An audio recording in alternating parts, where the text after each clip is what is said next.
ಎಲ್ಲ ಹೆಂಗಿದ್ರೆ ದಾನಿಕ್ಲೆ ನಮಸ್ಕಾರ. ಕೆಲವೊಂದು ಹೋಟೆಲ್ ಬಗ್ಗೆ ನಾವು ಯೂಟ್ಯೂಬು, ಇನ್ಸ್ಟಾ, ರೀಲ್ಸು, ಸೋಷಲ್ ಮೀಡ್ಯಾದಲ್ಲಿ ನೋಡಿ ಬಂದಿರ್ತೀವಿ. ಇನ್ನು ಕೆಲವು ಹೋಟ್ಲು ನನಗೆ ಯಾರೋ ಹೇಳಿರ್ತಾರೆ ಹೋಗಿ ಕಪಿಲ್ ಚೆನ್ನಾಗಿದೆ ಅಂತ ಹೋಗಿರ್ತೀನಿ. ಬಟ್ ಇನ್ನು ಕೆಲವು ಹೋಟ್ಲು ಏನು ಗೊತ್ತಾ, ಖುದ್ದಾಗಿ ನಾನು ಬಂದು ಅಲ್ಲಿ ತಿಂದು ಟೇಸ್ಟ್ ಮಾಡಿರ್ತೀನಿ. ನನಗದು ಆ ಪರ್ಟಿಕ್ಯುಲರ್ ಹೋಟ್ಲು ಇಷ್ಟ ಆಗಿರುತ್ತೆ, ಅದಕ್ಕೆ ಬರ್ತೀನಿ. ಹೌದು, ನಿನ್ನೆ ಮೊನ್ನೆ ಒಂದು 2 ದಿನ ಒಂದು ಹೋಟೆಲಲ್ಲಿ ಟ್ರೈ ಮಾಡಿದೆ, ತಿಂಡಿ ತುಂಬಾ ಇಷ್ಟ ಆಯಿತು. ಇವತ್ತು ಅದಕ್ಕೆ ಡಿಸೈಡ್ ಮಾಡಿಬಿಟ್ಟು ಅದೇ ಹೋಟ್ಲಿಗೆ ಹೋಗೋಣ. ಆ ಹೋಟ್ಲು ಬಗ್ಗೆ ನಿಮ್ಗೆ ತಿಳಿಸೋಣ ಅನಿಸ್ತು. ಆ್ಯಂಬಿಯನ್ಸ್ ಅಂತೂ ತುಂಬ ಚೆನ್ನಾಗಿದೆ, ತುಂಬ ಹಳೆ ಹೋಟ್ಲು. ಬನ್ನಿ ಹೋಗೋಣ, ಅಲ್ಲಿ ಏನೇನಿದೆ ಅದ್ರ ಬಗ್ಗೆ ಹಾಗೂ ಅವರನ್ನು ಮಾತಾಡ್ಸ್ಕೊಂಡು ಬರೋಣ.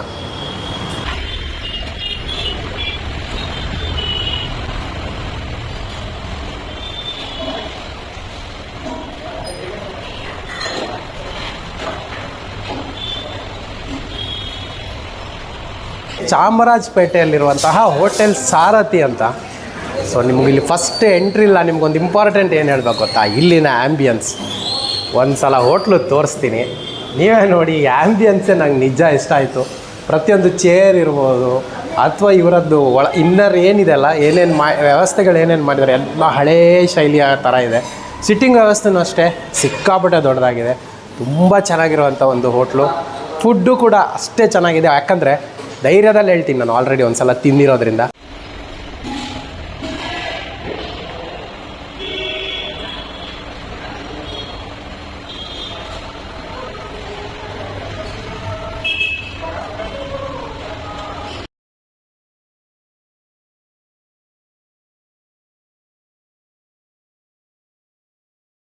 ನಮಸ್ಕಾರ. ಹೋಟ್ಲು ಸಾರಥಿ ಅಂತ ಭಾಳ 78ನೇ ಇಸ್ವಿಯಿಂದ ಮಾಡ್ಕೊಂಬರ್ತಾಯಿದ್ದೀವಿ.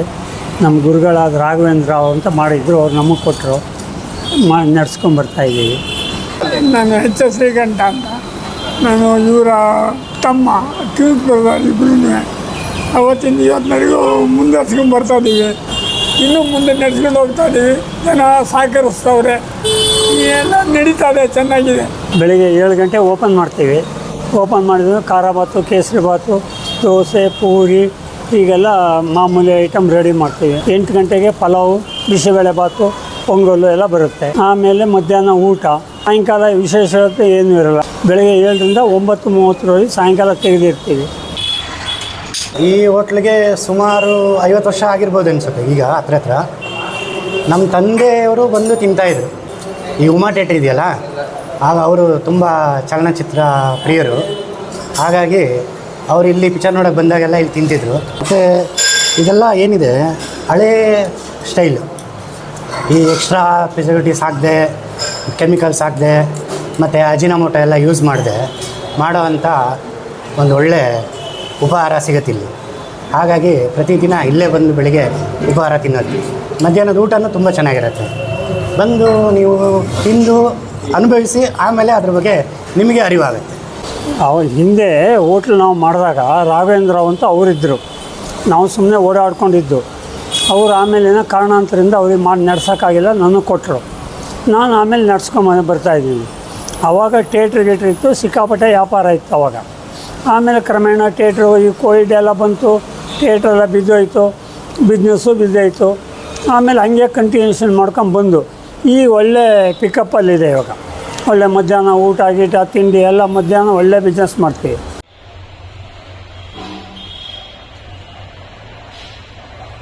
ಸೊ ಇಲ್ಲಿದು ನನಗೆ ಫುಡ್ಡು ತುಂಬ ಅಂದರೆ ಹೈಜಿನಿಕ್ ಆಗಿರುತ್ತೆ. ಪ್ಲಸ್ ಸಾಂಬಾರೆಲ್ಲ ಇಡ್ಲಿಗೆ ತುಂಬ ಒಳ್ಳೆ ಕಾಂಬಿನೇಷನ್ ಚೆನ್ನಾಗಿದೆ. ಸೊ ಆಗ ಹೆಲ್ತಿಗೂ ಕೂಡ ಏನೂ ಅಪ್ಸೆಟ್ ಆಗೋದಿಲ್ಲ. ಅದು ಬಿಟ್ಟರೆ ದೋಸೆ ಪ್ರಿಫರ್ ದೋಸೆ ಕೂಡ ಅಷ್ಟೇ ಚೆನ್ನಾಗಿರುತ್ತೆ. ಕಾಫಿ ತುಂಬ ಫಿಲ್ಟರ್ ಕಾಫಿ ಹಳೇದು ಸ್ಟೈಲಲ್ಲೇ ಮಾಡ್ತಾರೆ, ತುಂಬ ಚೆನ್ನಾಗಿರುತ್ತೆ. ಬೆಳಿಗ್ಗೆ ಸ್ವಲ್ಪ ನಾವು ವಯಸ್ಸಾಯ್ತಲ್ಲ, ಬೆಳಿಗ್ಗೆ ಎದ್ದು ಮಾಡೋದು ಕಷ್ಟ. ನಿಧಾನಕ್ಕೆ ಮುಂದುವರ್ಸ್ಕೊಂಡು ಬರ್ತೀವಿ. ಹಾಗೆ ನಾನು ಮಾಡುವಾಗ ನನಗೊಂದು 35 ವಯಸ್ಸು. ಅವಾಗ ಎಷ್ಟು ದಿವಸ ಆಗುತ್ತೆ ಅಷ್ಟು ದಿವಸ ಮಾಡೋದು. ಇವತ್ತು ಜನ ಅದೇ ಹಳೆ ಫುಡ್ಡೇ ಕೇಳ್ತಾ ಇದ್ದಾರೆ. ಜೊತೇಲಿ ನಾವು ನನ್ನ ತಮ್ಮನ ಹೆಂಡತಿ, ನನ್ನ ಹೆಂಡತಿ ಎಲ್ಲರೂ ಕ್ಯಾಶ್ ನೋಡ್ಕೊಳ್ಳೋದು, ಎಲ್ಲರೂ ಸಪೋರ್ಟ್ ಮಾಡೋದ್ರಿಂದ ಮಾಡ್ಕೊಂಬರೋಕ್ಕಾಗತ್ತೆ. ಹಾಗೆ ಒಬ್ಬರೇ ಮಾಡೋದಕ್ಕಾಗೋದಿಲ್ಲ, ದೊಡ್ಡ ಸಂಸ್ಥೆ ಅಲ್ವಾ, ಅದರಿಂದ ಮಾಡ್ಕೊಂಬರ್ತಾಯಿದ್ದೀವಿ. ಇಬ್ಬರು ಅವಳಿ ಮಕ್ಕಳು. ಅವರು ನಮ್ಮ ಮನೆಯವರು ಅವಳಿ ಹೆಣ್ಮಕ್ಳು. ಒಂದೇ ದಿವಸ ಮದುವೆ ಆಗಿದೆ. ಸಾಧಾರಣವಾಗಿ ಬೆಳಗ್ಗೆ ಎದ್ದು ಮೊಸರೊಡೆ, ವೆಜಿಟೇಬಲ್ ಪಲಾವ್ ಇದೆಲ್ಲ ನಮ್ಮದು ಭಾಳ ಫೇಮಸ್ಸು. ದೋಸೆ ಪೂರಿ ಎಲ್ಲ ಚೆನ್ನಾಗಿ ಮಾಡಿಕೊಡ್ತೀವಿ, ಒಳ್ಳೆ ಹೆಸರು ಇಟ್ಕೊಂಡಿದ್ದೀವಿ. ಆಮೇಲೆ ಕಾಫಿ ಟೀ ಮಾಮೂಲಿ ಇದ್ದೇ ಇರುತ್ತೆ. ಎಲ್ಲ ಜ್ಯೂಸು, ಯಾವ ಥರ ಜ್ಯೂಸ್ ಬೇಕಾದ್ರೂ ಸಿಗುತ್ತೆ. ಮಧ್ಯಾಹ್ನ ಊಟ ಮಾಮೂಲಿ ಪ್ಲೇಟ್ ಊಟನೇ ಮಾಡೋದು ನಾವು. 60 ರೂಪಾಯಿ ಅಂತ ಇಟ್ಟಿದ್ದೀವಿ ಇವಾಗ ಇವತ್ತಿನ ಬೆಲೆಗೆ. ಚಪಾತಿ, ಮೊಸರು, ಹಪ್ಪಳ, ಉಪ್ಪಿನಕಾಯಿ, ಪಲ್ಯ, ಕೋಸಂಬರಿ ಪಲ್ಯ, ರೈಸು, ಮೊಸರು ಎಲ್ಲ ಇರುತ್ತೆ ಒಂದು ಊಟಕ್ಕೆ. ನಾವು ಈ ಹೋಟ್ಲನ್ನು ಇದೇ ಹಳೇ ಥರದಲ್ಲೇ ನಡ್ಸ್ಕೊಂಡು ಹೋಗ್ಬೇಕು ಅಂತ. ಇವತ್ತಿನ ಥರ ನಮಗೆ ಅದು ಇದು ಎಲ್ಲ ಮಾಡೋದಕ್ಕೆ ಬರೋದು ಇಲ್ಲ.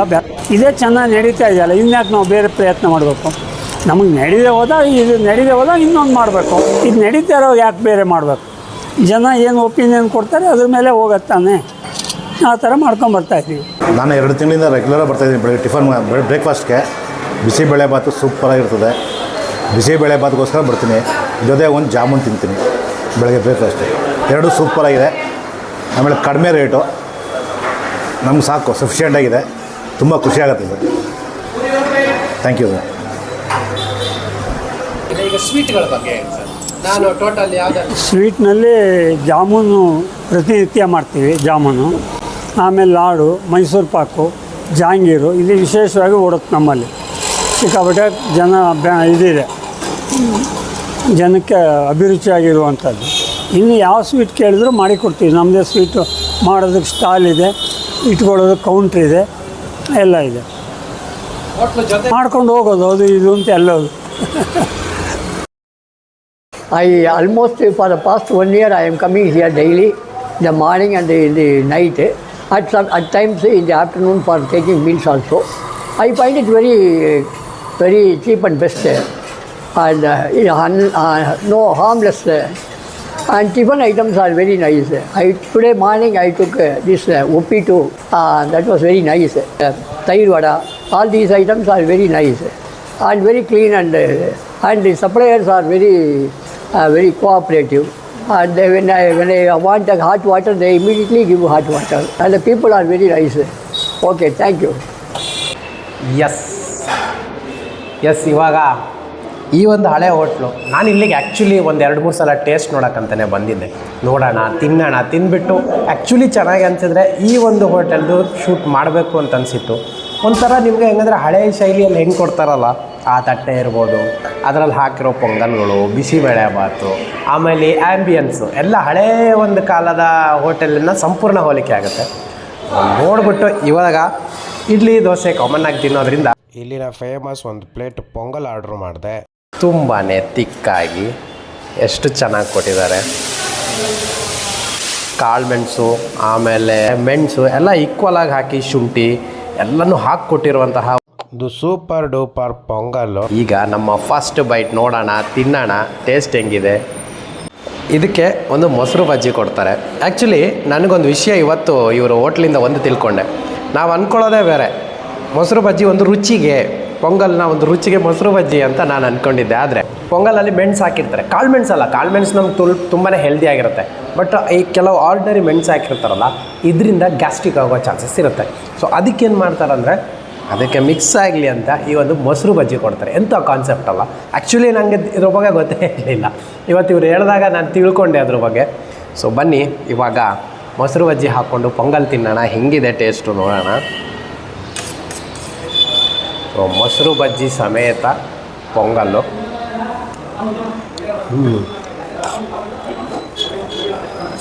ಒಂದು ಹೇಳ್ತೀನಿ, ಯಾವತ್ತು ಓಲ್ಡ್ ಇಸ್ ಗೋಲ್ಡ್ ಅಂತಾರೆ ಹಂಗೆ.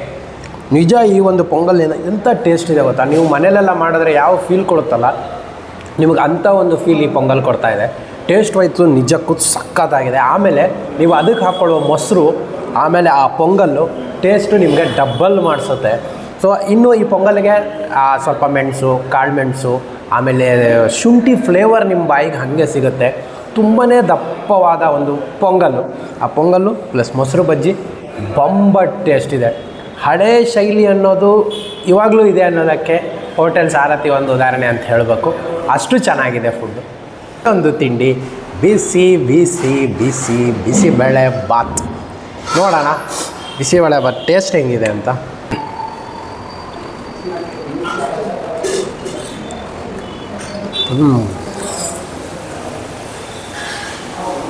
ಬಿಸಿಬೇಳೆ ಬಾತು ಟೇಸ್ಟ್ ವೈಸು ಸೂಪರ್ ಆಗಿದೆ. ನಿಮಗಿಲ್ಲಿ ಬಿಸಿಬೇಳೆಭಾತು ಜಾಸ್ತಿ ಏನು ಖಾರ ಬರಲ್ಲ, ಮೀಡಿಯಮ್ ಖಾರ ಇದೆ.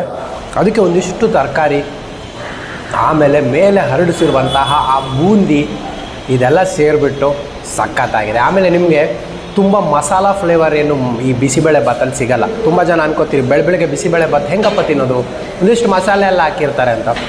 ಆ ಥರ ಏನಿಲ್ಲ. ಬಿಸಿಬೇಳೆಭಾತು ಕೂಡ ಮನೆಯಲ್ಲಿ ಮಾಡ್ದಂಗಿದೆ, ಮೀಡಿಯಮ್ ಸ್ಪೈಸಿ ಇದೆ, ಏನು ಜಾಸ್ತಿ ಸ್ಪೈಸಿನೂ ಬರಲ್ಲ. ಆರಾಮ್ಸೆ ಬೆಳಿಗ್ಗೆ ತಿಂಡಿಗೆ ನೀವು ಪೊಂಗಲ್ಲು ಜೊತೆಗೆ ಬಿಸಿಬೇಳೆಭಾತು ಭರ್ಜರಿಯಾಗಿ ಬ್ಯಾಟಿಂಗ್ ಮಾಡ್ಬೋದು.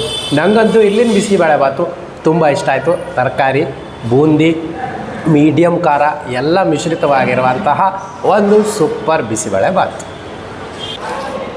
ಒಂದೇ ಹೋಟ್ಲಲ್ಲಿ ಮೂರು ಥರ ತಿಂಡಿ ಟ್ರೈ ಮಾಡ್ತೀನಿ ಅಂದಾಗಲೇ ನೀವು ಅನ್ಕೋಬೇಕು ಯಾಕೆ ಟ್ರೈ ಮಾಡ್ತಿದ್ದೀನಿ ಅನ್ನೋದು, ಯಾಕಂದರೆ ಅಷ್ಟು ಟೇಸ್ಟಾಗಿದೆ ಅಂತ. ಸೊ ಇವಾಗ ನಾನು ಆರ್ಡ್ರ್ ಮಾಡಿದ ಇನ್ನೊಂದು ಫುಡ್ಡು ಪಲಾವ್. ಸೊ ಇಲ್ಲಿ ಡೈಲಿ ಪಲಾವ್ ಇರುತ್ತೆ, ಬಟ್ ನೀವು ತುಂಬ ಜನ ಬೆಳಿಗ್ಗೆ ರೈಸ್ ಬಾತ್ ಪ್ರಿಫರ್ ಮಾಡೋದ್ರಿಂದ ಪಲಾವ್ ಡೈಲಿ ಇರುತ್ತೆ. ಬಟ್ ಪಲಾವ್ ಬೇಕಾದರೆ 8 ಗಂಟೆ ನಂತರ ಬರಬೇಕು. ಓಕೆ, ಈಗ ನಾವು ಪಲಾವ್ ಟ್ರೈ ಮಾಡೋಣ. ಪಲಾವ್ಗೂ ಒಂದೊಳ್ಳೆ ಮೊಸರು ಬಜ್ಜಿ ಕೊಡ್ತಾರೆ. ಮೊಸರು ಬಜ್ಜಿ ಇದ್ರೇ ಪಲಾವ್. ಚಟ್ನಿ ಮತ್ತು ಪಲಾವ್ ಆ್ಯಕ್ಚುಲಿ ಅಷ್ಟೊಂದು ಮ್ಯಾಚ್ ಆಗೋಲ್ಲ.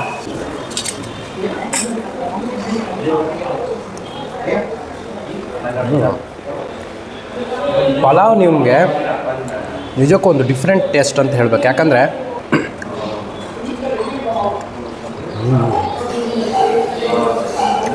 ಅದ್ಭುತ ಟೇಸ್ಟ್ ಈ ಪಲಾವು.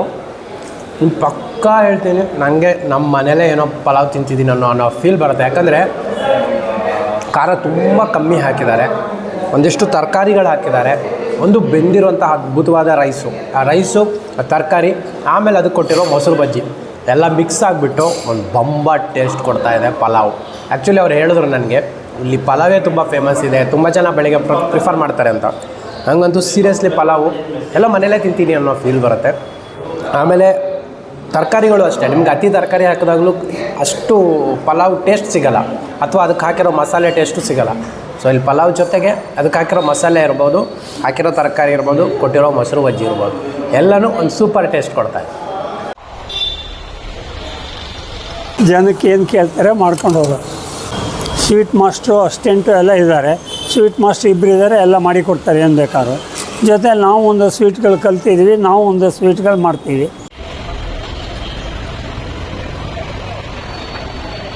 ಬೆಳಿಗ್ಗೆ 7:30ರಿಂದ ಸಂಜೆ 9:30 ಕಂಟಿನ್ಯೂಷನ್ ಮಾಡ್ತೀವಿ. ರಜಾ ಇರೋದಿಲ್ಲ, ಏನೇ ಇದ್ದರೂ ರಜಾ ಇರೋದಿಲ್ಲ. ಕರ್ಫ್ಯೂ ಬರಬೇಕಷ್ಟೇ ರಜಾ ಮಾಡಬೇಕಾದ್ರೆ. ಎಷ್ಟು ದಿವಸ ಆಗುತ್ತೆ ಅಷ್ಟು ದಿವಸ ಪಬ್ಲಿಕ್ ಸರ್ವಿಸ್ ಅಂತ ಮಾಡ್ತಾಯಿರ್ತೀವಿ. ಹಾಗೆ